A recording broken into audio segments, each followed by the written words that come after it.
Hi అండి, నమస్తే. Welcome to my channel voice of Lakshmi.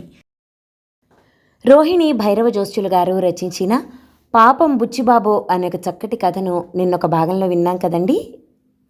తర్వాతి భాగాన్ని ఈరోజు వినేసేద్దాం. భౌ భౌమన్న కుక్కల అరుపులకు ఈ లోకంలోకి వచ్చారు బుచ్చిబాబు, శ్యామ్ సుందర్. చుట్టూ చిమ్మ చీకటి, అందరూ నిద్రపోయినట్టుంది. నిశ్శబ్దంగా ఉంది వాతావరణం. ఆవులిస్తూ టైం చూశాడు శ్యామ్. అమ్మో, టైం 1 గంట అవుతుంది. నాకు నిద్ర వస్తుంది బాబు, ఇక పడుకుందాం. నీ కథ రేపు చెప్దూ లేరా? మళ్ళా అనకు. ఒక్కరోజు నిద్రపోకపోతే ఏమవుతుంది, చచ్చిపోతావా అని బతిమలాడుతూ చూశాడు శ్యామ్ బుచ్చి వైపు. బుచ్చిబాబుకు కూడా సాయంత్రం నుంచి ఏకధాటిగా కథ చెప్పటంతో బాగా అలసటగా అనిపించింది. సరేలేరా, పడుకుందాం పదా అంటూ లోపలికి దారి తీశాడు, ఏదో మిత్రుణ్ణి కరుణించినట్టు ఓ పోజిచ్చి. పరుపు మీద వాలిపోయిన తక్షణమే నిద్ర ముంచుకొచ్చింది శ్యామ్కు. గాఢమైన నిద్రలోకి జారుకుని గురకలు పెట్టడం కూడా మొదలుపెట్టాడు. వీడి గురకలతో బుచ్చిబాబుకి ఎంతకు నిద్ర పట్టలేదు. వేరే బెడ్రూంలోకి మారాడు. పనుకున్నాడన్న మాటే కానీ ఇంకా పాత ఆలోచనలతో ఎంతకు నిద్ర పట్టలేదు. అలా ఆలోచిస్తూనే ఎప్పుడో తెల్లవారుజామున కాస్త నిద్ర పట్టింది. అలా ఎంతసేపు నిద్రపోయారో కిటికీలో నుంచి సూర్యకిరణాలు చురుక్కుమని మీద పట్టంతో ఉలిక్కిపడి నిద్రలేచాడు బుచ్చి. టైం పొద్దున 9 గంటలైంది. లేచి పక్క రూంలో ఇంకా పడుకున్న మిత్రుణ్ణి చూసి లేపకుండా తలుపు దగ్గరగా వేసి నిశ్శబ్దంగా బయటికి నడిచాడు. బయట తలుపుకు కట్టిన సంచిలో నుంచి పాల ప్యాకెట్ తెచ్చి ఆ పాలు గిన్నెలో పోసి స్టవ్ పైన పెట్టాడు కాచటానికి. తర్వాత బాత్రూంలోకి వెళ్ళి కాలకృత్యాలు తీర్చుకుని బ్రష్ చేసుకుని బయటకు వచ్చేసరికి పాలు కాగి ఉన్నాయి. ఈ శబ్దాలకు కాబోలు శ్యామ్ సుందర్ లేచాడు. లేస్తూనే శుభోదయం మిత్రమా అన్నాడు. బాగా నిద్ర పట్టిందా అడిగాడు బుచ్చి. బ్రహ్మాండంగా పట్టిందిరా అంటూ బాత్రూంలోకి దూరాడు. శ్యామ్ కూడా బయటకు వచ్చాక పాలలో బ్రూ వేసి కాఫీ కలిపి తెచ్చి మిత్రుడికి ఒక కప్పు ఇచ్చి తాను ఒక కప్పు తెచ్చుకున్నాడు. ఇద్దరూ సోఫాలో కూర్చుని తేలిగ్గా కాఫీ సేవించసాగారు. ఈ లోపలి పని మనిషి బాలమ్మ వచ్చి గిన్నెలు కడిగి ఇల్లంతా తుడిచి వెళ్ళబోతూ, అమ్మగారు ఎప్పుడొస్తారు బాబు అంటూ సాగదీసింది.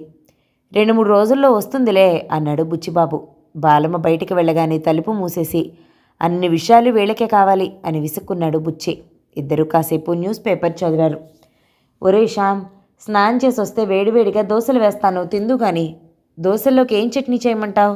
కొబ్బరి పచ్చడి చేయనా లేక పల్లీల పచ్చడి చేసేదా అన్నాడు బుచ్చిబాబు. శ్యామ్ ఆశ్చర్యంగా బుచ్చిబాబు వైపు చూసి, ఒరేయ్, ఇవన్నీ చేయడం వచ్చా నీకో అన్నాడు.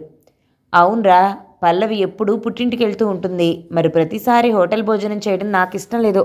అందుకే అమ్మని అడిగి నేర్చుకున్నాను. అబ్బా, నీ ఓపికకి మెచ్చుకోవాలరా. సరే, ఏదో ఒకటి చెయ్యి అన్నాడు. ఫ్రిడ్జ్ తెరిచి చూస్తే కొబ్బరి కనబడలేదు. వేయించిన పల్లీలు మాత్రం ఒక డబ్బాలో కనపడ్డాయి. పల్లీలు వేసి పచ్చడి చేశాడు. ఈ లోపల శ్యామ్ స్నానం చేసి వచ్చాడు. నువ్వు కూడా స్నానం చేసిరా అన్నట్టు బుచ్చిబాబు వైపు చూశాడు. నేను పొద్దునే స్నానం చేసి దేవుడికి దీపాలు కూడా వేశాను అంటూ ఉంటే శ్యామ్ మళ్ళీ ఆశ్చర్యపోయి, ఇదంతా ఎవరు నేర్పారా? మా బామ్మ ట్రైనింగ్ ఇదంతా అంటూ కళ్ళెగరేశాడు బుచ్చి. దోశలు వేయడానికి స్టవ్ పైన పెనం పెట్టి ఫ్రిడ్జ్లో నుంచి దోశల పిండి బయటకి తీశాడు. వేడిగా దోశలు ఒక్కొక్కటిగా ప్లేట్లో వేసి చట్నీ వేసి శ్యామ్కి ఇస్తుంటే 3 దోశలు లాగించాడు. ఇక చాలరా అన్నాడు. అప్పుడేనా? ఇదిగో ఈసారి చట్నీతో మసాలా దోశ చేస్తాను చూడు అంటూ దోశ పైన చట్నీ పూసి దోశను మడిచి నెయ్యితో 2 వైపులా కాల్చి ఇచ్చాడు. అది తిని, అద్భుత, నెయ్యితో గుమగుమలాడే ఇలాంటి దోశను ఇంతకు ముందు ఎప్పుడూ తినలేదు. ఈసారి నేను కూడా చేస్తాను అంటూ మరో 2 దోశలు తిన్నాడు. ఇక చాలరా, పొట్ట పగిలిపోయేట్టుందిరోయ్. ఈసారి నేను వేసిస్తాను, నువ్వు తిను వేడిగా అన్నాడు. అలాగే తను తిన్న తర్వాత శ్యామ్ బుచ్చిబాబుకి వేసిచ్చాడు. తర్వాత ఇద్దరూ భుక్తాయాసంతో కాసేపు కూర్చున్నారు. మధ్యాహ్నం భోజనానికి ఇప్పుడే వంట చేసేసి కూర్చుందాం. నేను సాంబార్ అన్నం బాగా చేస్తాను, ఇప్పుడు నీకోసం అదే చేస్తాను అన్నాడు బుచ్చిబాబు. అయితే నేను ఆలుగడ్డలతో వేపుడు చేస్తాను చూడు అన్నాడు శ్యామ్ పోటీ పడుతున్నట్టే. అన్నట్టుగానే కుక్కర్లో ఒక గిన్నెలో అన్నం కోసం బియ్యం, ఇంకో గిన్నెలో కందిపప్పు, క్యారెట్, ఉల్లిపాయ ముక్కలు కలిపి పెట్టాడు బుచ్చి. ఈ లోపల ఆలుగడ్డలు చెక్కు తీయసాగాడు. ఇద్దరూ కలిసి ఆలు వేపుడు సాంబారు చేసి ఒకవైపు పెట్టారు. సరే బుచ్చి, నీ కథ మళ్ళీ మొదలుపెట్టు. భోంచేయటానికి ఇంకా 2 గంటలు టైం ఉంది కదా అన్నాడు శ్యామ్. థ్యాంక్స్ రా శ్యామ్, అడిగి చెప్పించుకుంటున్నావు నా కథ అంటూ మొదలుపెట్టాడు. బుచ్చిబాబు చెల్లెలు సిరి మెల్లగా ఇల్లంతా దోగాడటం మొదలుపెట్టింది. ఒకరోజు సాయంత్రం బుచ్చిబాబు ఏదో బొమ్మలు గీయటం మొదలుపెట్టాడు. ఆ బొమ్మకు అందమైన రంగులు కూడా వేసి చూసుకుని మురిసిపోయాడు. అంతలో సిరి ఎక్కడి నుంచి వచ్చిందో ఏమో ఆ బొమ్మ పైన రంగు పెన్సిళ్లతో పిచ్చి పిచ్చిగా రంగులు గీచేసి ఆ పేపర్ చించడానికి ప్రయత్నిస్తుంది. ఇది చూసి బుచ్చిబాబు కోపంగా సిరి రెక్కపట్టి లాగి పారేసి ఒక దెబ్బ వేశాడు. అయినా వాడికి దుఃఖం ఆగలేదు. గట్టిగా ఏడవటం మొదలుపెట్టాడు. అన్నయ్య కొట్టినందుకు సిరి కూడా గట్టిగా ఏడవటం మొదలుపెట్టింది. అక్కడే ఉన్న పార్వతి గబగబా వచ్చి పాపనెత్తుకుని బుచ్చిబాబు వైపు కోపంగా చూస్తూ, చిన్నపిల్లని అలా కొట్టచ్చా? పైగా ఏడుపు కూడాను ఆడపిల్లలాగా. ఏం అది చేసిన పని బావుందా అన్నాడు రోషంగా. ఇంతలో సోమేశ్వరరావు లోపలికొచ్చి ఈ గోలంతా చూశాడు. బుజ్జిని సముదాయిస్తూ, తప్పు నాన్న, మన చెల్లిని అలా కొట్టొచ్చా? దానికి తెలీదు కదా. పోనీలే, మళ్ళీ ఇంకోసారి బొమ్మ వెయ్యి. చిచి, అలా ఏడవచ్చా ఆడపిల్లలాగా? ఏం ఆడపిల్లలే ఏడవాలా? మగపిల్లలకి ఏడుపు రాదా అంటూ ప్రశ్నించాడు. ఈ అనుమానం బుచ్చిబాబుకి ఎప్పుడూ వస్తూనే ఉంటుంది. ఒకరోజు స్కూల్ నుంచి ఇంటికి వస్తూ దారిలో బుచ్చిబాబు వేణు ఏదో విషయంలో గొడవపడి ఇల్లు దగ్గరయ్యేటప్పటికీ ఆ గొడవ పెద్దదై ఒకరి మీద ఒకరు కలియబడి పోట్లకిత్తల్లా పోట్లాడుకుంటున్నారు. ఈ గొడవకు ఇంట్లో ఏదో పని చేసుకుంటున్న పార్వతి పరిగెత్తుకుంటూ బయటికొచ్చింది. అదే సమయంలో వేణు తల్లి సులోచన కూడా బయటికొచ్చింది. వాళ్ళు పిల్లలిద్దరినీ పక్కకి లాగి విడదీసి తమ ఇళ్ల వైపు లాక్కు వెళ్లారు. ఒకరినొకరు తిట్టుకుంటూ లోపలికి వెళ్తున్నారు. ఒరేయ్, నువ్వు బుచ్చిబాబువి కాదు, పిచ్చిబాబువి అంటూ వేణు, నువ్వు కూడా వేణువి కాదు, పేనువి, తలంతా కొరికేస్తావు. నేను నీతో మాట్లాడను పో అంటూ బుచ్చిబాబు, నేను నీతో చచ్చిన మాట్లాడను పోరా పిచ్చి అంటూ వేణు.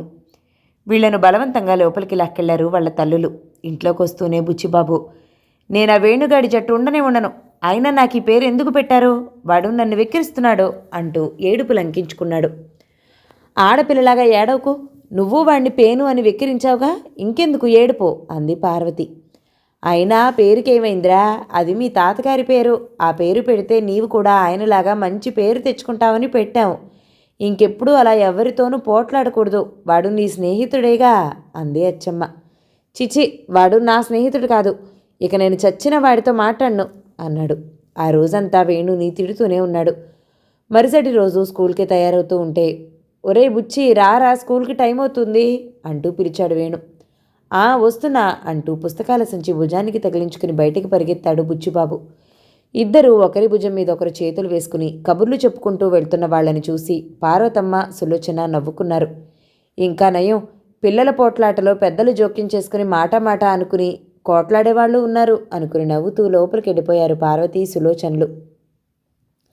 సంవత్సరం గిర్రున తిరిగింది.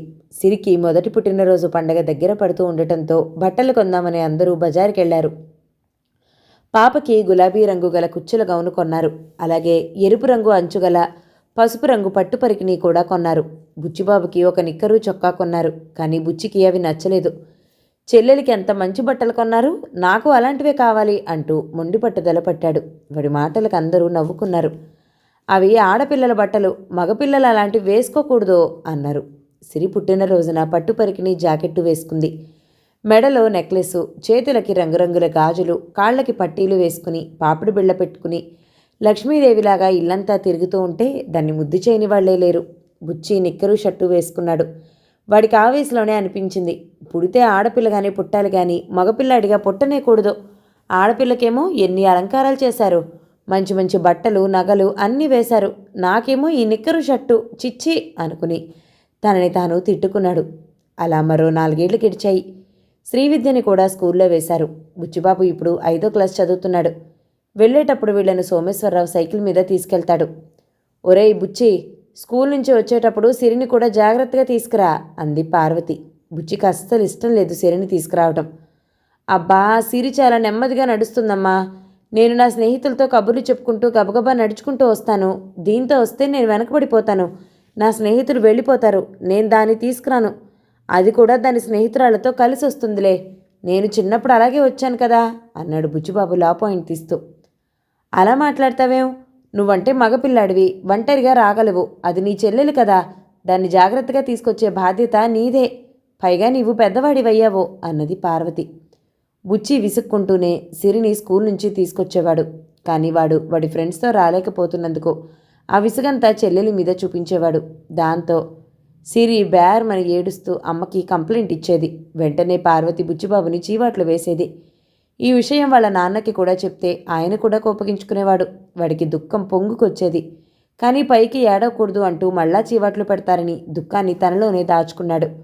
బామ్మకంతా అర్థమైంది. బుచ్చిని దగ్గరికి తీసుకుని ఓదార్చేది. దాంతో వాడికి లోపల ఉన్న దుఃఖం బయటపడి బామ్మను గట్టిగా పట్టుకుని ఏడ్చేవాడు. వెర్రి నాగన్న, ఈ మాత్రం దానికే ఏడుస్తారా? మగపిల్లలు అస్సలు ఏడవకూడదు అంటూ బుజ్జగించేది. ఎక్కడి నుంచి చూసేదో సిరి అన్న దగ్గరికి వచ్చి అన్న మీద లాలనగా చెయ్యేసేది. బుచ్చి ఆ చేతిని విసిరి కొట్టేవాడు. అంత నీ వల్లే జరిగింది అని. బామ్మ, తప్పు నాన్న, అలా అనకూడదు అంటూ ఇద్దరినీ కూర్చోబెట్టుకుని మంచి మంచి కథలు చెప్పి నవ్వించేది. ఒరే, మధ్యాహ్నం 3 గంటలైంది, భోంచేద్దాంరా అని లేచాడు బుచ్చి. అబ్బా, పొద్దున్న తిన్న దోశలే ఇంకా అరగలేదురా అన్న శ్యామ్ మాటలకు ఏదో కాస్త తినేద్దాం, మరీ వేళకాని వేళలో ఎందుకు తినాలి అంటూ వంటింట్లోకి నడిచి అన్ని పదార్థాలు ఓవెన్లో వేడి చేసి డైనింగ్ టేబుల్ పైన పెట్టారిద్దరు. కబుర్లు చెప్పుకుంటూ తిన్నారు మిత్రద్వయం. సాంబారు కూర చాలా రిచ్గా ఉన్నాయి కదా అనుకుంటూ ఆవకాయ కూడా నంచుకుని తిన్నారు. భోజనం అయ్యాక టేబుల్ వంటిల్లు క్లీన్ చేశారిద్దరు. తర్వాత భుక్తాయాసంతో నడుం వాల్చారు. అసలే రాత్రి లేటుగా పడుకోవటం వల్ల నిద్ర చాలేదేమో, పడుకుంటూనే నిద్ర పట్టేసింది ఇద్దరికి. సాయంత్రం 5:30కు మెలకు వచ్చింది. తెల్లవారుజాము 5:30 అయిందేమో అనుకున్నారు ఒక క్షణం. కానీ మళ్ళీ అన్నీ గుర్తుకొచ్చాయి. లేచి టీ చేసుకుని తాగారు. అలా బయటికి వెళ్ళొద్దాం పదా అనుకుని రెడీ అయ్యి బయటికి వాకింగ్కి వెళ్ళారు. రాత్రికి హోటల్లో తిందామా అని బుచ్చిబాబు అడిగాడు. వద్దురా, చాలా హెవీగా ఉంది, పొద్దుటన్నం మిగిలింది కదా, దానిలోకి పెరుగు వేసుకుని తిందాం చాలు అన్నాడు శ్యామ్. రాత్రికి ఇంటికి వచ్చి పెరుగన్నం మాత్రం తిన్నారు. బాల్కనీలో కుర్చీలు వేసి కూర్చున్నారు. మధ్యాహ్నం నిద్రపోవటం వల్ల వాళ్ళకంత త్వరగా నిద్ర పట్టదని తెలుసు. మళ్ళీ తన కథ చెప్పనారంభించాడు బుచ్చిబాబు. ఇలాంటి గిల్లి కజ్జాలతోనే కాస్త పెద్దయ్యారు బుచ్చిబాబు, శ్రీవిద్య. బుచ్చిబాబు 9వ తరగతికి, సిరి 4వ తరగతిలోకి వచ్చారు. ఒకసారి బుచ్చికి నెల పరీక్షలలో లెక్కలలో తక్కువ మార్కులు వచ్చాయి. సోమేశ్వరరావు కాస్త గట్టిగానే అడిగారు, ఎందుకు తక్కువ వచ్చాయి అని. నా లెక్కల పరీక్షలప్పుడు నువ్వు ఊళ్ళో లేవు కదా నాన్న, నాకు కొన్ని డౌట్లుండేవి, ఎవరిని అడగాలో తెలియక అంటూ నసిగాడు. ఏం, మీ లెక్కల మాస్టర్ని అడగొచ్చు కదా, మరీ అంత భయం అయితే ఎలా? ఈసారి మార్కులు తక్కువ వస్తే ఊరుకోను అన్నాడు. నాన్న, సిరికి 3 సబ్జెక్టుల్లో మార్కులు తక్కువ వచ్చాయి అన్నాడు కసికొద్దీ. అక్కడే ఇదంతా చూస్తున్న సిరిని పిలిచాడు వాళ్ళ నాన్న. అన్నకేసి మిర్రిమిర్రి చూస్తూ నాన్న దగ్గరికి వెళ్ళింది సిరి. ఇంతలో బామ్మ, ఒరేయ్, ఆడపిల్లకి మార్కులు తక్కువ వస్తే వచ్చాయిలేరా, అదేమన్నా చదువుకుని ఉద్యోగం చెయ్యాలా, ఊళ్ళేలాలా? ఏదో ఒక అయ్య చేతిలో పెడితే మహారాణిలా మొగుడితో కాపురం చేసుకుంటుంది. నువ్వు మగపిల్లాడివి, పెద్ద చదువులు చదవాలి, పెద్ద ఉద్యోగం చేసి కుటుంబాన్ని మోయాల్సిన బాధ్యత నీ మీదే ఉంది కదా అంది. దానికి సోమేశ్వరరావు కోపంగా, అమ్మా, ఈ కాలంలో ఆడపిల్లలు కూడా పెద్ద చదువులు చదివి ఉద్యోగాలు చేస్తున్నారు, దీని చదువు విషయంలో నువ్వు అడ్డురాకు అంటూ సిరివైపు కోపంగా చూసి, అర్థమైందా? చదువు విషయంలో అశ్రద్ధ చేస్తే ఊరుకోను, ఇద్దరూ ఇలా వచ్చి కూర్చుని చదువుకోండి, ఈసారి ఇద్దరికీ మంచి మార్కులు రావాలి అన్నాడు. చేసేదేమీ లేక ఇద్దరు పుస్తకాలు ముందేసుకుని చదవటం మొదలుపెట్టారు. సిరి అన్నవంక ఇదంతా నీ వల్లే అన్నట్టు చూసింది. అలా అలా చదువుతూ బుచ్చిబాబు డిగ్రీలోకి, సిరి 8వ తరగతిలోకి వచ్చారు. అప్పటినుంచి బుచ్చికి బాడీగార్డ్ డ్యూటీ అయింది. సిరి ఎక్కడికి వెళ్ళినా తను తోడెళ్లాల్సిందే, లేకపోతే అమ్మా బామ్మ ఊరుకోరుగా. సినిమాకెళ్ళినా, ఫ్రెండ్స్ ఇంటికెళ్ళినా, గుడికెళ్ళినా, ఒరేయ్ బుచ్చి, ఆడపిల్ల ఒంటరిగా ఎలా వెళ్తుంది, నీవు తోడెళ్ళు అంటూ ప్రాణం తీసేవారు. ఒకసారి ఫ్రెండ్స్తో సినిమాకి వెళ్ళింది సిరి. అన్నయ్య విసుగు తెలిసి, వచ్చేటప్పుడు నువ్వు రానక్కర్లేదు, నా ఫ్రెండ్ నన్ను మన ఇంట్లో దించెళ్తుందిలే అంది. అమ్మయ్య అని ఊపిరి పీల్చుకున్నాడు బుచ్చి. సినిమా వదిలే టైంకి ఇంట్లో ఉండటానికి మనసొప్పలేదు. వెంటనే సైకిల్ వేసుకుని సినిమా టాకీస్కి వెళ్ళాడు. సినిమా నుంచి బయటకు వచ్చిన సిరి అన్నని చూసి ఆశ్చర్యపోయింది. వద్దన్నాను కదరా అంది. అన్నకి తన మీదున్న ప్రేమకు మురిసిపోయింది. బుచ్చిబాబు ఎంఎస్సీ చదవడానికి హైదరాబాద్కి వెళ్ళడానికి నిశ్చయించుకున్నాడు. దీనికి సోమేశ్వరరావు ఒప్పుకున్నాడు. సిటీకి వెళ్లే రోజు పార్వతి, అచ్చమ్మ కళ్ళల్లో నీళ్లు పెట్టుకున్నారు. ఎప్పుడూ బుచ్చిబాబుని వదిలి ఉండలేదు. ఆడపిల్లని అత్తగారింటికి పంపుతున్నట్టు ఆ ఏడుపులేమిటి అన్నాడు సోమేశ్వరరావు. కానీ ఆయనకి దుఃఖం ఆగటం లేదు. కానీ కంట్రోల్ చేసుకుని ఉన్నాడు. వెళ్ళొస్తానని అందరికీ చెప్పిన బుచ్చిబాబుకి చెల్లెలు కనబడలేదు. సిరి అంటూ పిలిచాడు. సమాధానం లేదు. సిరికి నేనంటే ఎంత నిర్లక్ష్యమో చూడండి అంటూ అన్ని గదులు వెతుకుతూ తన గదిలోకి తొంగి చూశాడు. అక్కడ మంచం మీద అటువైపు తిరిగి కూర్చున్న సిరి కనపడింది. ఏయ్, నేను ఊరెళ్తుంటే ఇక్కడ కూర్చున్నావా అంటూ దగ్గరకొచ్చి భుజం మీద చేయి వేశాడు. అయినా పలకలేదు. అనుమానం వచ్చి బుగ్గలపైన చేత్తో తడిమాడు. చేతికి వెచ్చటి కన్నీళ్లు తగిలాయి. ఒక్కసారిగా కదిలిపోయాడు. దగ్గరికొచ్చి ఏంటి సిరే అన్నాడంతే. అణుచుకున్న దుఃఖం పొంగి పొర్లింది. అన్నయ్య అంటూ గుండెల మీద వాలిపోయి వెక్కి వెక్కి ఏడవసాగింది. బుచ్చిబాబు కళ్ళు కూడా కన్నీళ్లతో నిండిపోయాయి. ఎంతకు రారెవర్రా అంటూ లోపలికొచ్చిన బామ్మకి కూడా వీళ్ళని చూసి కళ్ళలో నీళ్లు తిరిగాయి. పదండి పదండి అంటూ బయలుదేరి తీసింది అచ్చమ్మ కళ్ళుత్తుకుంటూ. రోజు కొట్టుకుంటూనే ఉంటారు, ఎంత ప్రేమర్రా ఒకరంటే ఒకరికి అంటూ మురిసిపోయారు పెద్దవాళ్ళు. బుచ్చిబాబు హైదరాబాద్లో కాలేజ్లో ఎంఎస్సీలో చేరాడు. రోజు హాస్టల్ నుంచి కాలేజ్కి సిటీ బస్సులో వెళ్ళేవాడు. బస్సులో వెనకాల చివరి సీట్లో మాత్రమే కూర్చునేవాడు. ముందరి సీట్లు ఖాళీగా ఉన్నా సరే దానికి కారణం ఒకసారి తమకు ఎదురైన అనుభవమే. ఒకసారి బుచ్చిబాబు తన స్నేహితుడితో కలిసి సిటీ బస్ ఎక్కాడు. బస్సు ఖాళీగా ఉండటంతో ముందు సీట్లో కూర్చున్నారు. ఇంతలో ఒక స్టాప్లో కొంతమంది అమ్మాయిలు బస్ ఎక్కి, ఏయ్ మిస్టర్, మేం కూర్చోవాలి, మీరు లేయండి అన్నారు దబాయింపుగా. వీళ్ళిద్దరూ గాబరా పడి లేచి వాళ్ళకి సీట్లు ఇచ్చారు. వాళ్ళు విజయగర్వంతో వీళ్ళ వైపు చూశారు. తర్వాత గమనిస్తే బుచ్చిబాబు వాళ్ళు కూర్చున్నది లేడీస్ సీట్ కాదు. ఇక కూర్చోడానికి సీట్లు లేకపోవడంతో వీళ్ళు లేచి నిలబడ్డారు. తర్వాత స్టాప్లో ఇంకొందరు ఎక్కేటప్పటికీ బస్సు కిక్కిరిసిపోయింది. బుచ్చిబాబు ఫ్రెండ్ ముందు ఒక అమ్మాయి నిల్చుని ఉంది. నన్ను కావాలని తగులుతూ నిల్చున్నావే అంటూ గొడవ చేసింది. కొంతమంది ఆ అమ్మాయికి వత్తాసు పలికారు. బస్సులో ఇలాంటి వేషాలు వేసే రౌడీ వెధవలు చాలామంది ఉంటారు అంటూ వీళ్ళ వైపు కోపంగా చూశారు. కొంతమంది పెద్ద మనుషులు మాత్రం, ఆ అబ్బాయిలు తప్పేమీ లేదు, ఇంత రష్ ఉన్న బస్సులో తగలకుండా ఎట్లా సాధ్యం, అసలు ఆ అబ్బాయిలని మేము రోజు చూస్తూ ఉంటాం, చాలా బుద్ధిమంతులు అని అన్నారు. ఏదేమైనా వాళ్ళకి బుద్ధొచ్చింది. బస్సులోనే కాదు ఎక్కడైనా సరే ఆడవాళ్ళకి దూరంగా ఉండాలని. అరిటాకు ముళ్ళు సామెత అమ్మాయిల విషయంలో చెప్తారు, కానీ అబ్బాయిలకు వర్తిస్తుందేమో ఈ సామెత అనుకుని నిట్టూరుస్తాడు. ఎంఎస్సి మంచి మార్కులతో పాస్ అయ్యాడు బుచ్చిబాబు. వెంటనే ఒక ప్రైవేట్ కంపెనీలో ఉద్యోగం కూడా దొరికింది అదే సిటీలో. వెంటనే ఉద్యోగంలో చేరాలన్నారు. అలాగే చేరాడా ఉద్యోగంలో. ఇంకా మంచి ఉద్యోగంలో చేరాలంటే కాంపిటేటివ్ ఎగ్జామ్స్కు ప్రిపేర్ అవ్వాలి. అందుకే అక్కడ కోచింగ్ క్లాసెస్లో చేరాడు. సిరి కూడా అన్నయ్యతో పాటు హైదరాబాద్లో ఉంటూ బీఎస్సీలో చేరతానని బామ్మతో పాటు వచ్చేసింది. వీళ్ళు ఒక ఇల్లు అద్దెకి తీసుకున్నారు. బామ్మ వీళ్లకు వండి పెడుతూ ఉంటే శ్రీవిద్య కాలేజీకి, బుచ్చిబాబు ఉద్యోగానికి వెళ్ళేవారు. అచ్చమ్మకు చుట్టుపక్కలందరూ ఫ్రెండ్స్ అయ్యారు. అనుకున్నట్టుగానే మరో 2 ఏళ్లకు సెంట్రల్ గవర్నమెంట్ ఆఫీసర్గా ఉద్యోగం దొరికింది. ఉద్యోగంలో చేరడానికి ఇంకా వారం టైం ఉండటంతో ఊరికి బయలుదేరాడు బుచ్చిబాబు. సిరికి కాలేజ్ ఉండటంతో బామ్మ సిటీలోనే ఉండిపోయింది. బుచ్చిబాబు ఒక్కడు ఊరికి బయలుదేరాడు. బుచ్చిబాబు రాక ఇంట్లో అందరికీ ఆనందాన్నిచ్చింది. పైగా పెద్ద ఉద్యోగస్తుడిగా వస్తున్నాడు, అదే అన్నారందరూ. ఇంకా ఉద్యోగంలో చేరలేదు, వచ్చే వారం చేరతాను, వారం టైం ఉంది కదా అని వచ్చాను, మళ్ళీ ఉద్యోగంలో చేరితే వెంటనే సెలవు దొరకదు కదా అన్నాడు. బుచ్చిబాబు వచ్చిన విషయం తెలిసి మేనత్త కామేశ్వరి వచ్చింది. మెల్లగా అన్నయ్యతో అసలు విషయం చెప్పడం మొదలుపెట్టింది. సోమేశ్వరరావు, కావుడు, నీతో సంబంధం కలుపుకోవటం నాకు ఇష్టమే, కానీ పెళ్లి చేసుకోబోయే వాళ్ళు పిల్లలు, వాళ్ళ అభిప్రాయం కనుక్కోవాలి కదా అన్నాడు. అందుకే ఆ విషయం బుచ్చిబాబు చెవిన వేసింది. బుచ్చి, మా శాంత డిగ్రీ పాస్ అయింది, రేపో మాపో ఉద్యోగంలో కూడా చేరతానంది, మరి దాన్ని చేసుకోవడం నీకు ఇష్టమేనా అంది. దానికి బుచ్చిబాబు, క్షమించత్తయ్య, శాంత అంటే నాకు ఇష్టమే, కానీ తనని పెళ్లి చేసుకునే ఉద్దేశం నాకేమాత్రం లేదు. నాకు శాంత సిరి ఒకటేలాగా అనిపిస్తారు. ఒక పని చేయండి అత్తయ్య, శాంతకు మంచి సంబంధం చూసి నేనే దాన్ని పెళ్లి చేస్తాను అన్నాడు. కామేశ్వరి కళ్ళనీళ్లు పెట్టుకుంది. కనీసం శ్రీవిద్యను కృష్ణుడికిచ్చే ఉద్దేశం ఉందా అంది. ఎందుకంటే చిన్నప్పటి నుంచి కృష్ణకు సిరి అంటే ప్రేమరా. అత్త, సిరి ఉద్దేశం ఎలా ఉందో కనుక్కొని చెప్తా అన్నాడు బుచ్చిబాబు. కానీ బుచ్చిబాబు శాంత గురించి కొంత విన్నాడు.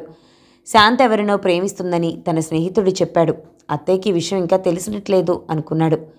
నేను నీ వెంటొస్తానత్తయ్య అని తాను అత్తతో బయలుదేరాడు. తనని చూసి మావయ్య, కృష్ణ, శాంత ఎంతో సంతోషపడ్డారు. ఆ రోజు రాత్రి భోజనాలయ్యాక ఆరుబయట కూర్చుని కబుర్లు చెప్పుకున్నారు. తర్వాత నిద్రొస్తుందని అత్తయ్య, మావయ్య లోపలికి వెళ్ళిపోయారు. బుచ్చిబాబుతో మాట్లాడడం కోసం శాంత అలాగే కూర్చుంది. కృష్ణ లోపలికి పోబోతుంటే చెయ్యి పట్టి ఆపాడు బుచ్చిబాబు. శాంత చెప్పసాగింది. బావా, నేను సురేష్ అనే అబ్బాయిని ప్రేమిస్తున్నాను. వాళ్ళు మనవాళ్లే, కాబట్టి ఎవరికీ అభ్యంతరం ఉండదు. అతను మా కాలేజీలో నాకు సీనియర్, ఇప్పుడు బ్యాంకులో ఉద్యోగం చేస్తున్నాడు, ఒక్కడే కొడుకు. ఇది బావా సంగతి. అమ్మకి ఈ విషయం చెప్పి నువ్వే ఒప్పించాలి అంది. కృష్ణకు కూడా అప్పుడే తెలిసినట్టుంది. ఆశ్చర్యపోయాడు. అత్తయ్యతో మాట్లాడతానని వాగ్దానం చేశాడు బుచ్చిబాబు. మరుసటి రోజు ఉదయం ఈ విషయం మెల్లగా చెప్పాడు అత్తయ్యకు, మావయ్యకు. వాళ్ళు నిర్ఘాంతపోయారు. అత్తయ్య కొంచెం బాధపడింది కూడా. బుచ్చిబాబే సర్ది చెప్పాడు. ఆ రోజే సురేష్ ఇంటికి వెళ్ళి విషయం కదిపాడు. సురేష్ చాలా నెమ్మదస్తుడు, వాళ్ళ నాన్నలాగా. వాళ్ళ అమ్మకే కొంచెం నోరున్నట్టు కనిపించింది. తను అడిగినంత కట్నం కూడా ఇస్తానని చెప్పడంతో ఒప్పుకుంది. ఆ సాయంత్రమే పెళ్లి చూపులు పెట్టుకున్నారు. మరుసటి రోజు సోమేశ్వరరావు దంపతులు వచ్చి కట్నకానుకల విషయం మాట్లాడారు. వచ్చే నెలలోనే పెళ్లి. కామేశ్వరి తృప్తిగా మేనల్లుణ్ణి చూసింది. ఇక కృష్ణ పెళ్లి సంగతి కూడా మాట్లాడు బుచ్చిబాబు. శాంతలాగే సిరి కూడా ఎవరినో ప్రేమిస్తున్నట్టు అనుమానంగా ఉంది. నీవింకెవరైనా మంచి పిల్లని చూసి పెళ్లి చేసుకో అన్నాడు బుచ్చిబాబు. కృష్ణ కొంచెం నిరాశకు గురయ్యాడు. సోమేశ్వరరావు అన్నాడు, నేను ఆనాడే చెప్పాను పిల్లల ముందు పెళ్లి మాటలు మాట్లాడకూడదని. చూసావా, కృష్ణ అదే విషయాలు మనసులో పెట్టుకుని ఇప్పుడు నిరాశకు గురయ్యాడు. మిగిలిన వాళ్ళు వాళ్ళకి నచ్చిన వాళ్లను చేసుకుంటానంటున్నారు. అందుకు అందరూ మీరన్నది నిజమే అంటూ అంగీకరించారు. అన్నట్టుగానే మరుసటి నెలలోనే శాంత పెళ్లి జరిగింది. వాళ్ళకిస్తానన్న కట్నం డబ్బులు సోమేశ్వరరావే ఇచ్చారు. కామేశ్వరి దంపతులు కృతజ్ఞతతో అన్నావదినల కాళ్లకు నమస్కారం చేశారు. శాంత అత్తగారికి డబ్బాస ఉంది, కానీ చెడ్డది కాదు. చిన్నప్పటి నుండి లేమిలో పెరగడం వల్ల డబ్బెను ఆమె అంతగా ప్రేమిస్తుంది. అందులోనూ కోడలు ఉద్యోగం చేయటం, ఆ జీతం తెచ్చి తన చేతికే ఇవ్వటంతో కోడలంటే ఇప్పుడు ఆమెకు వల్లమాలిన ప్రేమ. ఆ రకంగా తన అత్తను బుట్టలో పడేసింది శాంత. ఇంతా చేస్తే ఆ డబ్బంతా మళ్ళీ శాంత అకౌంట్లోనే వేస్తుంది ఆవిడ. శాంత తెలివికి ఇంట్లో అంతా మెచ్చుకున్నారు. ఆ పెళ్లిలోనే దూరపు చుట్టాలు తమ అమ్మాయిని కృష్ణకు చేసుకోమని అడగటంతో ఆ పెళ్లి కూడా మరో నెలకి జరిగిపోయింది. ఆ అమ్మాయి చదువు, అందం, వినయం ఉన్న పిల్ల, కానీ కట్నం కానుకలు ఇచ్చుకోలేమన్నారు. అమ్మాయి తరపు వాళ్ళు పెళ్లి బాగా చేశారు. చుట్టాలకి మర్యాదలు కూడా బాగా చేశారు. అమ్మాయి కూడా డిగ్రీ చదివింది. పెళ్ళయ్యాక అక్కడే ఒక స్కూల్లో టీచర్గా చేరింది. ఇంట్లో అందరితోనూ ఎంతో అణకువతో ఉంటుంది. కృష్ణ జీవితం కూడా గాడిలో పడేటప్పటికీ కామేశ్వరి తృప్తిగా ఊపిరి పీల్చుకుంది. ఇక సిరి విషయం తేలాల్సింది. చెల్లెలి పెళ్ళయ్యే వరకు తను పెళ్లి చేసుకోనని తల్లిదండ్రులతో ఖచ్చితంగా చెప్పేశాడు బుచ్చిబాబు. ఒరే, ఇప్పుడు రాత్రి 12 గంటలైంది, ఇంక పడుకుందాం పదా అంటూ లోపలికి దారి తీశారు శ్యామ్, బుచ్చిబాబు. పొద్దున 9 గంటలకు లేచి దంతధావనం, స్నానం కూడా పూర్తి చేసి కాఫీ తాగారు. ఈరోజు వెజిటబుల్ ఉప్మా చేస్తాను అంటూ క్యారెట్, ఆలు, బఠానీలు, అల్లం, జీడిపప్పుతో ఉప్మా చేశాడు బుచ్చి. లొట్టలు వేసుకుని తిన్నాడు శ్యామ్ సుందర్. మధ్యాహ్నానికి ఒకటేసారి వంట చేసేశారు. టమాటా పప్పు, క్యాబేజీ కూర, రసం, అన్నం చేసి తీరిగ్గా కూర్చున్నారు. ఇక కథ మొదలుపెట్టు అన్నట్టు బుచ్చిబాబు వైపు చూశాడు శ్యామ్. బుచ్చిబాబు హైదరాబాద్కు వచ్చాక ఒకరోజు శ్రీవిద్యను పెళ్లి విషయం కదిపాడు. సిరి ధైర్యంగా చెప్పింది, నేను ఒక అబ్బాయిని ప్రేమిస్తున్నానన్నయ్య. అతని పేరు బల్బీర్ సింగ్. ఆ అబ్బాయి వాళ్ళు పంజాబీలు. వాళ్ళ తల్లిదండ్రులు ఈ ఊర్లోనే ఉంటారు. వాళ్ళ నాన్నగారు ఇక్కడ ఏదో బిజినెస్ చేస్తున్నాడు. వాళ్లకు బల్బీర్ ఒక్కడే కొడుకు. వాళ్ళ బంధువులంతా ఢిల్లీలో ఉంటారట. పంజాబ్లో కూడా కొన్ని ఆస్తులు ఉన్నాయట. వాళ్ళు మనలాగే శాకాహారులు, కాబట్టి మనకి సమస్య ఏమీ ఉండదు. ఇదంతా వింటున్న అచ్చమ్మగారు వినరాని మాట ఏదో విన్నట్టు ముఖం పెట్టింది. ఇదేం చోద్యమే, నీకు మన వాళ్ళెవరూ కనపడలేదా? హాయిగా మన కృష్ణని చేసుకున్నా బాగుండేది. ఎవరో భాషరాని వాడిని కట్టుకుంటావా? వీల్లేదుగాక వీల్లేదు అంది ఆవేశపడిపోతూ. బుచ్చిబాబు బామ్మను శాంతపరిచి, బామ్మ, ఇప్పుడేమనుకుని లాభం లేదు. సిరి ఎంత మొండిదో తెలుసు కదా. అది ఆల్రెడీ నిర్ణయం తీసేసుకుంది. ఇంకా 3 నెలల్లో దీని చదువు అయిపోతుంది కదా. ఈ లోపల వాళ్లతో మాట్లాడదాం. ఈ ఆదివారం అమ్మా నాన్నని ఇక్కడికి రమ్మంటాను అన్నాడు. బామ్మ నోటమాట రానట్టు నిలువుగుడ్లేసుకుని చూస్తూ ఉంది. ఆదివారం పొద్దునే సోమేశ్వరరావు, పార్వతి హైదరాబాద్కు వచ్చారు. అసలంత అర్జెంటుగా రమ్మన్న కారణం ఏమిటో తెలియక కంగారుగా వచ్చారు. అసలు విషయం తీరిగ్గా చెప్పాడు. పార్వతి కూడా దిగ్భ్రాంతి చెంది బుగ్గలు నొక్కుంది. నీకిదేం బుద్దే అంటూ ఏడ్చినంత పనిచేసింది. అచ్చమ్మ, పార్వతి ఎంత చెప్పినా సిరి వినలేదు. ఆ అబ్బాయిని ఒకసారి చూశారంటే మీరు ఈ మాట అన్నారు చూడండి అంది. ఇకెవరు చెప్పినా వినేటట్టు లేదని అర్థమైంది వాళ్లకు. ఆ రోజు సాయంత్రం బల్బీర్ సింగ్ ఇంటికి వెళ్లారు. వాళ్ళ ఇల్లు చూసి నోరెళ్లబెట్టారు. దానిని ఇల్లు అనడం కంటే భవంతి అనడం కరెక్ట్ అనుకున్నారు. లోపలంతా ఖరీదైన అలంకరణ వస్తువులు, ఫర్నిచర్ చూసి అనుకున్నారు వీళ్ళు చాలా ధనవంతులు అని. వాళ్ళకి ఈ ప్రేమ విషయం ముందే తెలిసినట్లుంది. వీళ్ళని సంతోషంగా ఆహ్వానించారు. వాళ్ళు తెలుగులోనే మాట్లాడారు, ఒక రకమైన యాసతో. వాళ్ళు ఆనందంగా ఒప్పుకున్నారు. అందము, చదువు, సంస్కారం అన్నీ ఉన్న సిరి అంటే వాళ్ళకి మంచి అభిప్రాయం కలిగింది. కానీ వాళ్ళు పెళ్లి మాత్రం ఢిల్లీలో వాళ్లే చేస్తామని అన్నారు.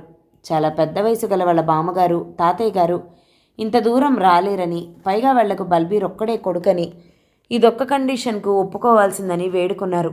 పెళ్లి ఖర్చు వాళ్లే పెట్టుకుంటారట. కట్న కానుకలు వద్దన్నారు. అన్ని విషయాలు మాట్లాడుకున్నారు.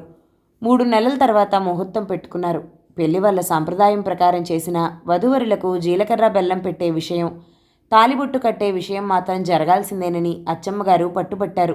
దీనికి వాళ్ళు ఒప్పుకున్నారు.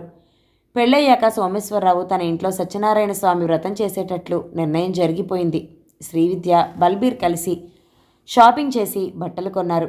సోమేశ్వరరావు సిరికి కొంత డబ్బు ఇచ్చాడు. బల్బీర్కి కావలసిన బట్టలు, బంగారు ఉంగరం, గొలుసు, బ్రేస్లెట్ తమ తరపున కొనుక్కోమన్నాడు. అలాగే సోమేశ్వరరావు వాళ్ళంతా కలిసి అబ్బాయి తరపున ముఖ్యమైన వాళ్లకు కంచిపట్టు చీరలు కొన్నారు. అలాగే కామేశ్వరి దంపతులకు, సోమేశ్వరరావు తమ్ముళ్ళు విశ్వనాథం, చక్రపాణి దంపతులకు, కృష్ణ దంపతులకు, శాంత దంపతులకు, పార్వతి వాళ్ళ అమ్మ, అన్నా వదినకు బట్టలు కొన్నారు. పెళ్లికి వీళ్ళు 20 మంది ఫ్లైట్లో ఢిల్లీకి బయలుదేరారు. అందరూ మొదటిసారిగా ఫ్లైట్ ఎక్కుతూ ఉండటంతో అందరిలోనూ ఏదో తెలియని ఉత్సాహం ఉరకలు వేసింది. బామ్మగారు విమానం ఎక్కనన్నారు. పైనుంచి కింద పడిపోతామేమో, పైనుంచి కిందకి చూస్తే కళ్ళు తిరుగుతాయి అంటూ గొడవ చేసింది. బుచ్చిబాబే ఆమెను పట్టుకుని ఎక్కించాడు. ఎక్కి కూర్చున్న కాసేపటికి విమానం బయలుదేరింది. అందరూ కిటికీల్లో నుంచి బయటికి చూశారు. మేఘాలపైన వెళ్తుంటే కళ్ళు ఇంతింత చేసుకుని చూశారు. కింద చీమల్లాగా ఊళ్ళు కనపడుతుంటే ఎంతో ఆశ్చర్యపోయారు. చక్రపాణికి విమాన ప్రయాణం కొత్తేమీ కాదు. విమానంలో ఇచ్చిన ఆహారం అచ్చమ్మగారు తినలేదు. 2:30 గంటలకంతా ఢిల్లీ చేరారు. బామ్మగారికి ఎంతో ఆశ్చర్యం వేసింది. నా చిన్నప్పుడు మా నాన్నగారు కాశీకి 4-5 రోజులు ప్రయాణం చేసి వెళ్ళామని చెప్పారు. మరి కాశీ ఇంకా దూరమా అంటూ అమాయకంగా అడిగారు. బుచ్చిబాబు, లేదు బామ్మ, కాశీకి కూడా విమానంలో వెళ్తే 2 గంటల్లోనే చేరుకోవచ్చు అన్నాడు. అప్పుడే నిర్ణయించుకున్నాడు బుచ్చిబాబు బామ్మను కాశీకి పంపించాలని. ఆవిడ ఆశ్చర్యం నుంచి ఇంకా తేరుకోలేదు. ఎయిర్పోర్టుకి పెళ్లికొడుకు తరపు వాళ్ళు వచ్చి వాళ్ళ కార్లలో పెళ్లివారింటికి తీసుకెళ్లారు. వీళ్ళకి మంచి మంచి గదులు ఇచ్చారు విడిదికి. ఆ రోజు విశ్రాంతి తీసుకున్నారు. మరుసటి రోజు పెళ్లికి పెద్ద పట్టుచీరలు కట్టుకుని వెళ్లారు. శ్రీవిద్యను వాళ్ళ సాంప్రదాయం ప్రకారం అలంకరించారు. బుట్టబొమ్మలాగా, ఒక రాజకుమార్తెలాగా మెరిసిపోతోంది సిరి. పెళ్లికొడుకు గుర్రం మీద రావటం, రూపాయి నోట్లతో దిష్టి తీయటం, అంతా కలిసి డాన్స్ చేయటం వీళ్ళకి వింతగా ఉంది. డాన్స్కు వీళ్ళని కూడా స్టేజ్ మీదకి లాక్కెళ్లారు. వీళ్ళు సిగ్గుతో నిలబడిపోతే వాళ్లే వీళ్ళ చేతులను కదుపుతూ డాన్స్ చేయించారు. ముహూర్తం టైంకు వధూవరుల తల మీద జీలకర్ర బెల్లం పెట్టించారు వాళ్ళ పురోహితుడితో చెప్పి. అలాగే మంగళసూత్ర ధారణ కూడా జరిపించి తృప్తిపడ్డారు. మనలాగే వాళ్ళు కూడా అగ్నిహోత్రుడి చుట్టూ సప్తపది తిరిగారు. అంతకుముందు మెహందీ, సంగీత్ అంటూ చాలా హడావుడి చేశారు. పెళ్ళికొడుకు తరపు వాళ్ళు వీళ్ళందరికీ పెళ్లికి బట్టలు పెట్టారు. వీళ్ళు కూడా వాళ్ళందరికీ ఇచ్చారు. వాళ్ళు పెద్దవాళ్లకు మాటిమాటికి కాళ్లకు నమస్కారం చేయటం చూసి వాళ్లకు పెద్దలంటే ఎంత గౌరవమో కదా అనుకున్నారు. మరుసటి రోజు అందరూ మధుర, బృందావన్, ఆగ్రాకు వెళ్లారు. మధురలో కృష్ణుడు జన్మించిన స్థలం చూసి అందరూ పారవస్యం చెందారు. అచ్చమ్మగారైతే అక్కడి గదిగోడలను తడిమి తడిమి చూస్తూ చిన్ని కృష్ణుణ్ణి చూసినంత భక్తిగా మొక్కుకుంది. బృందావనంలో ఎక్కడ చూసినా రాధాకృష్ణులు నృత్యం చేస్తున్నట్టే భావించింది. తన జన్మ చరితార్థమైనట్టే అనుకుంది. ఇక ఆగ్రాలో అత్యద్భుతమైన తాజ్మహల్ అందాన్ని కళ్ళు విప్పార్చుకుని చూశారు. అక్కడందరూ ఫోటోలు తీసుకున్నారు. అన్నీ చూసి అలసటతో ఢిల్లీ చేరారు. మరుసటి రోజు ఢిల్లీలోని ముఖ్యమైన ప్రదేశాలు చూశారు. ప్రశాంతమైన లోటస్ టెంపుల్ను, కుతుబ్ మినార్ని చూసేసి అండర్గ్రౌండ్లో ఉన్న పాలికా బజార్ చూశారు. కావలసిన వస్తువులన్నీ కొనుక్కున్నారు. ఆ తర్వాత రోజు అందరూ హైదరాబాద్కి బయలుదేరారు. పెళ్ళికొడుకు, పెళ్ళికూతురు 3 రోజుల తర్వాత వస్తామన్నారు. సత్యనారాయణ స్వామి వ్రతానికి అందరినీ ఆహ్వానించారు. కానీ ఒక 5-6 మంది మాత్రం నూతన వధూవరులతో పాటు వస్తామన్నారు. వీడ్కోలు తీసుకునే సమయంలో సిరి అమ్మా నాన్నలని పట్టుకుని ఏడ్చేసింది. వాళ్లకి దుఃఖం ఆగలేదు. అచ్చమ్మగారు అత్తగారింట్లో ఎలా మెలగాలో చెప్తూ పైట చెంగుతో కళ్ళొత్తుకుంది. బుచ్చిబాబు సామాన్యను సర్దే మిషతో లోపల గదిలోనే ఉన్నాడు. సిరికి అర్థమైంది. పరిగెత్తుకుంటూ గదిలోకి వెళ్ళింది. బుచ్చిబాబు కర్చీఫ్ అడ్డం పెట్టుకుని ఏడుస్తున్నాడు. ఇక అన్నా చెల్లెళ్ల బాధ వర్ణనాతీతం. బల్బీర్ వచ్చి బావకు ధైర్యం చెప్పాడు. మేమెక్కడికి వెళ్తున్నాం? హైదరాబాద్లోనేగా ఉంటాం. మీరెప్పుడు కావాలంటే అప్పుడు వచ్చి మీ అమ్మాయిని చూడొచ్చు. బల్బీర్ తల్లిదండ్రులు కూడా. మాకు బల్బీర్ ఒక్కడే సంతానం. సిరి రాకతో మాకు ఆడపిల్లలు లేని లోటు తీరింది అన్నారు. భారమైన హృదయంతో విమానం ఎక్కి హైదరాబాద్ వచ్చారు. సొంత ఇంట్లోనే వ్రతం చెయ్యాలని అందరూ సొంత ఊరికి వచ్చారు. వ్రతానికి తగిన ఏర్పాట్లు చేస్తున్నారు. బుచ్చిబాబు వచ్చే వియ్యాల వారికి హోటల్లో గదులు ఏర్పాటు చేశాడు. ఊరిలో అందరినీ ఆహ్వానించారు. వ్రతమయ్యాక తెలుగువారి వంటలు రుచి చూపించారు. వాళ్ళు కారం తినలేరని అన్ని వంటలలోనూ కారం తగ్గించి చేయించారు. వియ్యాల వారికి వీళ్ల వంటలు, మర్యాదలు బాగా నచ్చాయి. విందు భోజనాలు ముగిశాక సాయంత్రానికే అందరూ తిరుగు ప్రయాణమయ్యారు. ఒక్క వధూవరులు తప్ప. సిరి, బుచ్చిబాబు కలిసి బలబీర్ని ఊరంతా తిప్పి చూపించారు. తమ స్కూల్ను, చిన్ననాటి స్నేహితుడైన పక్కింటి వేణు వాళ్ళ ఇంటిని, వాడు ఆడుకున్న ప్రదేశాలు అన్నీ చూపించారు. అన్నతో జరిగిన గిల్లి కజ్జాలను వర్ణించి చెప్పింది సిరి. అన్న చెల్లెలకు అవన్నీ ఇప్పుడే జరిగినట్టుగా అనిపించింది. 2 రోజుల తర్వాత సిరి, బల్బీర్ కూడా వెళ్ళిపోయారు. బామ్మగారు బాలు అనసాగింది బల్బీర్ను. పెళ్లి హడావిడి అయ్యాక ఇక నీ పెళ్లి చేస్తే మా బాధ్యత తీరుతుందిరా బుచ్చి అంటూ అమ్మాయిల ఫోటోలు కొన్ని చూపించసాగారు. అందులో పల్లవి ఫోటో నచ్చిందన్నాడు. మరో నెలకు బుచ్చిబాబుకు పల్లవికి పెళ్ళైపోయింది. బుచ్చిబాబు అమ్మా నాన్నలను, బామ్మను, కామేశ్వరత్తయ్యను, మామయ్యను, పార్వతి వాళ్ళ అమ్మను కాశీగయ ప్రయాగ చూడటానికి టికెట్స్ బుక్ చేశాడు. ఇప్పుడు ఎందుకురా అంత ఖర్చు అన్నా వినలేదు. ఒకరోజు ఊరు నుంచి సోమేశ్వరరావు ఫోను, బామ్మగారు పోయారని. అందరూ ఊరు చేరారు. అచ్చమ్మ పూజ చేస్తూనే పక్కనున్న భగవద్గీత మీద వరిగిపోయారట. తల్లి పడిపోయిన శబ్దం విని సోమేశ్వరరావు గారు ఆవిడను హాల్లోకి తీసుకువచ్చారు. ఆవిడ, ఒరేయ్ సోముడు, అదిగో మధుర నుంచి కృష్ణుడు నా కోసం వచ్చాడ్రా, ఇదిగో కాశీ నుంచి విశ్వేశ్వరుడు వచ్చాడ్రా అంటూ మాట్లాడుతూ చేతిలో భగవద్గీత పట్టుకుని ప్రాణం వదిలారట. పుణ్యాత్మురాలు అన్నారంతా. ఇల్లంతా గిలకలా తిరిగే బామ్మ చరణం లేకుండా పడుండటం చూసి బుచ్చిబాబు తట్టుకోలేకపోయాడు. బామ్మలేని ఇంటిని ఊహించలేకపోతున్నాడు. కామేశ్వరి శోకాలకు అంతులేదు. పిన్ని, నువ్వు లేకపోతే నాకు దిక్కెవరు అంటూ ఏడుస్తోంది. సోమేశ్వరరావు, కావుడు, అమ్మ లేకపోతే ఏం, అన్నయ్యను నేనున్నాను కదా అంటూ చెల్లెల్ని పట్టుకుని ఏడ్చాడు. విశ్వనాథం, చక్రపాణిలొచ్చారు. కర్మకాండలన్నీ ముగిసిపోయాయి. ఆవిడ తృప్తిగా పోయారు. పోయినప్పుడు ఆవిడ ముఖం ప్రశాంతంగా ఉంది అనుకున్నారంతా. కథ ముగించాడు బుచ్చిబాబు. ఒరేయ్, మాటల్లో పడి టైం చూసుకోలేదు, 4 గంటలైంది, ఏదో ఇంత తిన్నాం పద అనుకుని బుచ్చిబాబు, శ్యామ్ భోజనం అయిందనిపించారు. సాయంత్రం ఇంటికి వెళ్తానని శ్యామ్ అన్నాడు. ఇంటికెళ్ళి ఏం చేస్తావు? నీకు వంట కూడా రాదు. నీ భార్య వచ్చే వరకు ఇక్కడే ఉండు, నేను వండి పెడతా. ఇద్దరం ఆఫీస్కి కలిసి వెళ్ళొచ్చు అన్నాడు బుచ్చిబాబు. బుచ్చిబాబు వంట రుచి చూసిన శ్యామ్కి కూడా అదే కరెక్ట్ అనిపించింది. మీ నాన్నగారు ఎలా ఉన్నారా శ్యామ్ అన్నాడు. శ్యామ్ వాళ్ళ అమ్మ సంవత్సరం క్రితం చనిపోయారు. ఏం చెప్పనరా బుచ్చి, అమ్మ ఉన్నన్ని రోజులు భార్య విలువ తెలియలేదు నాన్నకు. అమ్మ మీద మనసులో ఎంత ప్రేమున్నా చూపించేవారు కాదు. అమ్మ మీద చీటికి మాటికి కోపం చేసుకునేవారు. ఇంట్లో ఒక సింహంలాగా ఉండేవారు. అమ్మ పోయాక ఒక చిన్న పిల్లికూనలాగా అయిపోయారు. ఆ కోపం ఎక్కడ పోయిందో ఏమో, ఎవ్వరితోనూ మాట్లాడకుండా కుర్చీలో గంటలు అలానే కూర్చునుండేవారు.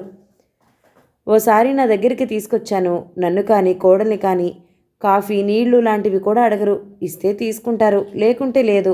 ఆకలని కూడా చెప్పరు. భోజనానికి పిలిస్తే కానీ రారు. ఇక్కడ ఎక్కువ రోజులు ఉండలేక మళ్ళీ ఊరికే వెళ్ళిపోయారు. పక్క వీధిలో ఉన్న మా మేనత్త అప్పుడప్పుడు వచ్చి తన అన్నయ్యని చూసిపోతూ ఉంటుంది. అదే మా మేనత్త భర్త పోయాక కూడా ఎంతో ధైర్యంగా బతుకుతుందిరా అని బాధగా నిట్టూర్చాడు శ్యామ్. అవునరా, ఆడవాళ్ళు దుఃఖం వస్తే నలుగురితో చెప్పుకుని ఏడ్చేసి గుండెలోని బాధను దించేసుకుంటారు. ఏదో ఇంటి పని చేసుకుంటూ, మనవళ్ళని ఎత్తుకుంటూ, ఇరుగు పొరుగుతో మాట్లాడుతూనూ కాలం గడిపేస్తారు. స్వతంత్రంగా వంట ఇంట్లో తమకు కావాల్సింది వండుకుంటారు. అదే మగవాళ్ళైతే దుఃఖాన్ని గుండెల్లోనే దాచుకుంటారు. వాళ్ళు భార్యల మీద ఎంత అధికారం చలాయిస్తారో కానీ వాళ్లకు కూడా అర్థం కాని విషయం, వాళ్ళు శారీరకంగా ఎంత బలవంతులైనా మానసికంగా చాలా బలహీనులు. చిన్నప్పుడు తల్లి మీద, పెళ్ళయ్యాక భార్య మీద ఆధారపడతారు అన్నాడు బుచ్చిబాబు. అవునరా బుచ్చి, నేను గమనిస్తూనే ఉన్నాను. పల్లవి ఎప్పుడొస్తుందిరా అని అన్నిసార్లు అడిగినా మౌనం వహిస్తావు. అసలు కారణం ఏమిటి అని నిలదీశాడు శ్యామ్. ఏం చెప్పనరా, పల్లవికి నవలలు, సినిమాలు అంటే పిచ్చి ఇష్టం. ప్రఖ్యాత రచయిత్రి రంగనాయకమ్మ రచించిన నవల స్వీట్ హోమ్ అంటే మరీను. అందులో హీరో పేరు బుచ్చిబాబు. ఎంతో అమాయకపు పాత్ర అది. అసలు ఆ పేరు చూసే నన్ను ఇష్టపడి పెళ్లి చేసుకుంది. చాలామందికి నా అందం, ఉద్యోగం నచ్చినా నా పేరు నచ్చక కొన్ని సంబంధాలు వెనక్కెళ్ళాయంటే నమ్ముతావా? ఇంకా కొందరైతే పేరు మార్చుకోమని కూడా సలహా ఇచ్చారు కూడా. బామ్మ తర్వాత నా పేరు నచ్చిన ఏకైక వ్యక్తి ఈ పల్లవేరా. కానీ ఆవిడకి నేను సినిమా హీరోలాగా ఉంటాను కానీ అలా ప్రవర్తించను అని ఒక అసంతృప్తి. రోజు ఆఫీస్ నుంచి త్వరగా రావాలి, మల్లెపూలు తెచ్చి జడలో తురమాలి, రోజు ఒక 10 సార్లు ఐ లవ్ యూ అని చెప్పాలి, ఎప్పుడూ షాపింగ్ అంటూ కావలసిన చీరలు కొనాలి, బర్త్డేకో సర్ప్రైజ్ గిఫ్ట్లు తేవాలి, పొరపాటున మర్చిపోతే రాద్ధాంతం చేస్తుంది. ఇదేమన్నా సినిమానా, నవలనా అలా ఉండటానికి? జీవితంలో ఎవ్వరూ అలా ఉండరు. ఆ సినిమా హీరోలు కూడా వాళ్ళ ఇళ్లలో ఇలాగే ఉంటారు అంటే వినిపించుకోదు. నీకు అసలు నా మీద ప్రేమే లేదు అంటూ సాధిస్తుంది. బుర్ర తినేస్తుందనుకో. దానికి తగ్గట్టు వాళ్ళ అమ్మ వత్తాసు. చీటికి మాటికి అలిగి పుట్టింటికి వెళ్ళిపోతుంది. అసలు విడాకులిస్తాను అంటూ ఒక్కొక్కసారి బెదిరిస్తుంది. ఎవరికైనా చెప్తే నన్నే అంటున్నారు. భార్యని కంట్రోల్లో పెట్టుకోలేని వాడివి, నువ్వేం మగాడివి అంటూ ఎద్దేవా చేసేవాళ్ళు ఎక్కువ. అదే ఆడవాళ్లకు అన్యాయం జరిగితే మహిళా సంఘాలు మగవాళ్ళందరినీ దుమ్మెత్తిపోస్తాయి. వీళ్ళేడుపులకు కోర్టులు కూడా వాళ్ళకే మద్దతు. అందుకేరా పార్కులో అంతలా బాధపడ్డాను అన్నాడు బుచ్చిబాబు. అంతా విన్న శ్యామ్ దీర్ఘంగా నిట్టూర్చాడు. సరేరా, నేను నీ సమస్యని పరిష్కరిస్తాను, కానీ నేను చెప్పినట్టు వినాలి అన్నాడు. ఒప్పుకున్నాడు బుచ్చిబాబు. శ్యామ్ వెంటనే తన ఫోన్ నుంచి పల్లవికి కాల్ చేశాడు. ఏమా పల్లవి, బాగున్నావా? మీ అమ్మగారు బాగున్నారా? మీ అన్నయ్య వదిన ఎలా ఉన్నారు అంటూ యోగక్షేమాలు అడిగాడు. తర్వాత అసలు విషయం కదిపాడు. ఇన్ని రోజులు వెళ్ళావేమమ్మా? ఇక్కడ బుచ్చిబాబు పరిస్థితి బాగలేదు. అన్నం కూడా సరిగా తినటం లేదు. ఏమిటో ఎక్కడో ఆలోచిస్తూ ఉంటాడు. నీ మీద బెంగతో అనుకుంటాను. మొన్న 2 రోజులు జ్వరం కూడా వచ్చింది. నేనే బలవంతంగా డాక్టర్ దగ్గరికి తీసుకెళ్లాను. మందులు కూడా బలవంతంగా ఇవ్వాల్సి వచ్చింది. పరిస్థితి ఇలాగే ఉంటే మద్యం అలవాటు చేసే మిత్రులు కొంతమంది ఉన్నారు, జాగ్రత్త. ఆ తర్వాత అన్నయ్య నాకు చెప్పలేదే అంటావని చెప్తున్నాను.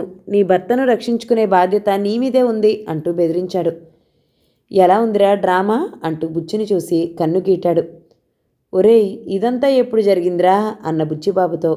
నేను చెప్పినట్టు చేయమని చెప్పానుగా. ఇప్పుడు పల్లవి అన్నయ్యకు ఫోన్ చేస్తాను. వాడు నేను క్లాస్మేట్స్ని కదా, నాకు వాడి దగ్గర చనువు ఉందిలే అంటూ పల్లవి అన్నయ్య మోహన్కు ఫోన్ చేశాడు. ఒరేయ్, నీకసలు బుద్ధుందా?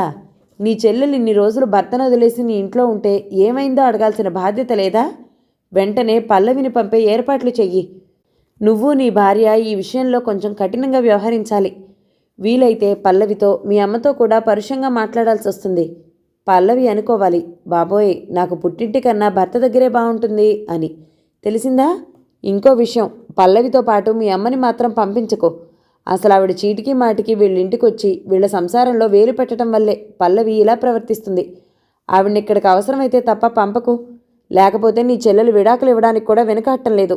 మీ అమ్మ ప్రోద్బలమే ఇందుకు కారణం. అలా జరిగిందనుకో, మీ అమ్మతో పాటు మీ చెల్లెల్ని కూడా జీవితాంతం నీవే పోషించాలి. తను కూడా వాళ్ళ అమ్మలాగే తయారైతే నీ సంసారంలో నిప్పులు పోసుకున్నట్టే అంటూ తీవ్రంగా వార్నింగ్ ఇచ్చాడు. దాంతో బెదిరిపోయి మరుసటి రోజే పంపిస్తానని అన్నాడు. పల్లవి కూడా వెంటనే వస్తున్నట్లు ఫోన్ చేసింది. అప్పుడే అయిపోలేదు బుచ్చి, ఇప్పుడంతా నీ చేతుల్లో ఉంది. నీ ఒక 2-3 రోజులు ఆఫీస్కి సెలవు పెట్టు. పల్లవి కోరుకున్నట్టుగా రోజంతా ఇంట్లోనే ఉంటూ పువ్వులు జడలో తురమటం, మాటికి ముందు ఐ లవ్ యూ చెప్పడం, కళ్ళల్లో కళ్ళు పెట్టి చూడటం, వెంటే తిరుగుతూ ఉండటం చెయ్యి. 2 రోజులు బాగుందనిపించినా 3ో రోజు నుంచి తనకి విసుగనిపిస్తుంది. భర్త ఆఫీస్కి వెళ్తేనే బాగుంటుందనిపిస్తుంది. అయినా ఆపేయకో. తర్వాత ఆఫీస్కి వెళ్ళినా ఇంటికొచ్చాక ఇలాగే ప్రవర్తించు. దెబ్బకి దారికొస్తుంది. నీ సంసారం నీ చేతుల్లోనే ఉంది అంటూ బోధించాడు. అలాగేనంటూ తలూపాడు బుచ్చి. అయితే నేనెందుకు మీ మధ్యన? రాత్రి భోంచేసి వెళ్ళిపోతాను అంటూ వెళ్ళిపోయాడు. వెళ్లే ముందు నే చెప్పినవన్నీ గుర్తున్నాయిగా, అలాగే పాటించు అంటూ పదే చెప్పాడు. అన్నట్టుగానే మరుసటి రోజు పల్లవి వచ్చేసింది. బుచ్చిబాబు కాస్త నీరసంగా ఉన్నట్టు ముఖం పెట్టాడు. తర్వాత నుంచి శ్యామ్ చెప్పినట్టే చేయసాగాడు. పల్లవి చాలా సంతోషించింది. తను లేకపోవటంతో భర్తకి బుద్ధొచ్చిందనుకుంది. 2 రోజులు బాగానే అనిపించింది. 3ో రోజు భర్త ప్రవర్తన చూసి మొహం ముత్తినట్టయింది. బలవంతంగా ఆఫీస్కు పంపింది. వారం రోజుల్లో పల్లవికి అర్థమైంది జీవితానికి సినిమాకి ఉన్న తేడా. మరో నెలకు పల్లవికి నెల తప్పిందని తెలిసి సోమేశ్వరరావు, పార్వతమ్మ వచ్చారు. ఆ అమ్మాయి వేవిళ్ల కారణంగా నీరసంగా ఉండటంతో పార్వతమ్మ కోడలి కోసం పుల్లపుల్లని పచ్చళ్ళు, వంటలు చేసి కోడలితో బలవంతంగా తినిపించసాగింది. పల్లవి వాళ్ళ అన్నయ్య వాళ్ళ అమ్మను తర్వాత పంపిస్తానని అన్నాడు. అసలు పల్లవికి సినిమాల్లోలాగా విషయం తెలియగానే భర్త తనను గిరగిరా తిప్పేస్తాడేమోనని ఆశపడింది. కానీ నీరసం కారణంగా అలా చేయకపోవటం కూడా మంచిదే అనుకుంది. కాలు కింద పెట్టకుండా పూర్తిగా బెడ్ రెస్ట్ తీసుకుందామని అనుకుంది. కానీ డాక్టర్ మాత్రం, నీవు యాక్టివ్గా తిరుగుతూ ఉండాలి. నీకొచ్చింది జబ్బు కాదు, రెస్ట్ తీసుకోవడానికి. పూర్తి బెడ్ రెస్ట్ తీసుకుంటే కాన్పు కష్టమవుతుంది, జాగ్రత్త. ఏదో కొన్ని కేసులకి మాత్రమే మేము బెడ్ రెస్ట్ చెప్తాము అనటంతో బెదిరిపోయింది. 9వ నెల దాటాక పల్లవికి పాప పుట్టింది. ఇంటిల్లిపాది ఎంతో ఆనందించారు. ఊరిలోనే ఉన్న శ్రీవిద్య వచ్చి, అన్నయ్య, నీ మీద ప్రేమతో బామ్మే నీకు కూతురిగా పుట్టింది అంటూ హాస్యమాడింది. మిగిలిన వాళ్లకు అది నిజమేనేమోననిపించింది. పాపకి ఏం పేరు పెట్టాలి అని అందరూ ఎవరికి తోచిన పేరు వాళ్ళు చెప్తున్నారు. బుచ్చిబాబు భయంగా సోమేశ్వరరావుతో, నాన్న, పాపకు బామ్మ పేరు అచ్చమాంబ అని పెట్టాలా అన్నాడు. అందుకైన నవ్వేస్తూ, బుచ్చి, అప్పుడు మా అమ్మ చాదస్తంతో నా ఇష్టానికి వ్యతిరేకంగా నీకు మీ తాతయ్య పేరు పెట్టాల్సి వచ్చింది. మనసులో ప్రేమ ఉండాలే కానీ పేరు పెట్టుకుంటేనే ప్రేమ ఉన్నట్టా? మీకు నచ్చిన పేరు పెట్టండి అని అభయం ఇచ్చాడు. నామకరణం రోజు బియ్యం మీద పేరు రాసి అందరికీ అనౌన్స్ చేశాడు. పాప పేరు అర్చన అని. కానీ అందరికీ అచ్చమ్మ అన్నట్టు వినపడింది. దాంతో రెండోసారి ఇంకాస్త గట్టిగా చెప్పాడు, అర్చన అని. అది విని అందరూ హాయిగా నవ్వుకున్నారు. సిరి మాత్రం, పోనీలే అన్నయ్య, బామ్మ పేరులో మొదటి అక్షరం కలిసిందిగా అని నవ్వుతూ పాపకు తను తెచ్చిన బంగారు గాజులు తొడిగింది. బుచ్చిబాబు దంపతులు అందరికీ బట్టలు పెట్టారు. తల్లిదండ్రులకు ఇచ్చాక మేనత్త కామేశ్వరి దంపతులకు పట్టుచీర, పట్టుదవతులు ఇచ్చారు. అత్తయ్య, ఈ ఇంట్లో ఆడపడుచుగా ప్రథమ స్థానం నీదే, నీ తర్వాతనే సిరి అంటూ ఆ దంపతుల కాళ్లకు నమస్కారం చేశారు. కామేశ్వరి తడైన కళ్లను తుడుచుకుంటూ తృప్తిగా మేనల్లుణ్ణి దీవించింది. తర్వాతనే సిరి దంపతులకిచ్చారు. అందరూ తాము తెచ్చిన బహుమానాలను చిన్నారి అర్చనకిస్తుంటే పాప ఎందుకో నిద్రలోనే నవ్వింది. కథ సమాప్తం. ఈ కథ గనక మీకు నచ్చినట్లయితే లైక్ చేయండి, షేర్ చేయండి, మంచి కామెంట్ చేయండి. మన ఛానల్ని తప్పకుండా సబ్స్క్రైబ్ చేయండి. మరో మంచి కథతో మళ్ళీ కలుద్దాం. అంతవరకు సెలవు మరి. Thank you so much for watching. నమస్తే.